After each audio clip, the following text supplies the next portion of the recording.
அப்படின்றதுக்கு பதில் சொல்லுங்க சார். இன்னைக்கு வரைக்கும் தேமுதிக ஒண்ணுதான் சார் நியாயத்துக்கு தர்மத்துக்கு ஊழலுக்கு அப்பாற்பட்டு மக்களுக்காக உழைக்கின்ற உண்மையான கட்சி. அதனாலதான் நான் சொல்றேன், எங்களுக்குரிய மரியாதை அங்கீகாரம் நிச்சயம் எங்கு கிடைக்குதோ அங்கு நாங்கள் கூட்டணி அமைப்போம். நிச்சயம் நாங்கள் அங்கம் வகிக்கும் கூட்டணி ஜெயிக்கும், ஆட்சி அமைக்கும்.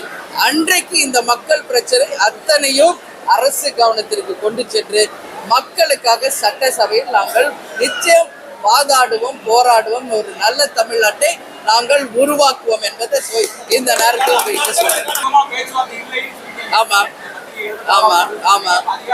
இப்ப என்னுடைய பயணம் நான் போயிட்டு இருக்கேன், உங்களுக்கு பாக்குறீங்களே. இது முடியறதுக்கு 3ஆம் தேதி ஆகும்.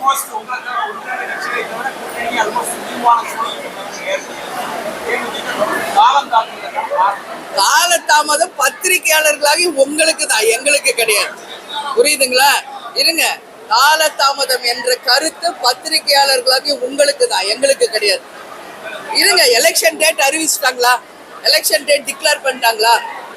இல்ல நான் கேட்கிற கேள்விக்கு பதில் சொல்லுங்க. எலெக்ஷன் டேட் டிக்ளேர் பண்ணிட்டாங்களா? வேட்புமனு தாக்கல் செய்யற டேட் கொடுத்துட்டாங்களா? ஃபைனல் ஓட்டர் லிஸ்ட் அறிவிச்சிட்டாங்களா? சொல்லுங்க. எதுவுமே இல்ல. ஃபைனல் ஓட்டர்ஸ் லிஸ்ட் கூட இன்னும் அறிவிக்கலைங்க. எக்ஸ்டென்ஷன் இன்னும் 10 நாட்கள் அதுக்கு கொடுத்துருக்காங்க. அது முடிஞ்சு ஃபைனல் ஓட்டர் லிஸ்ட் அறிவிக்கணும். அதற்கு பிறகுதான் தேர்தல் தேதி அறிவிக்கப்படும். அதற்கு பிறகுதான் அந்த ப்ரொசீஜரே ஸ்டார்ட் ஆக போகுது. இது எல்லாம் மார்ச் மாதம் தான் தொடங்க இருக்கு. இன்னும் பிப்ரவரி மாதம் முழு மாதம் இருக்கு. ஸோ காலதாமதம் எங்களுக்கு இல்லை, பத்திரிகையாளர்களாகிய உங்களுக்கு தான்.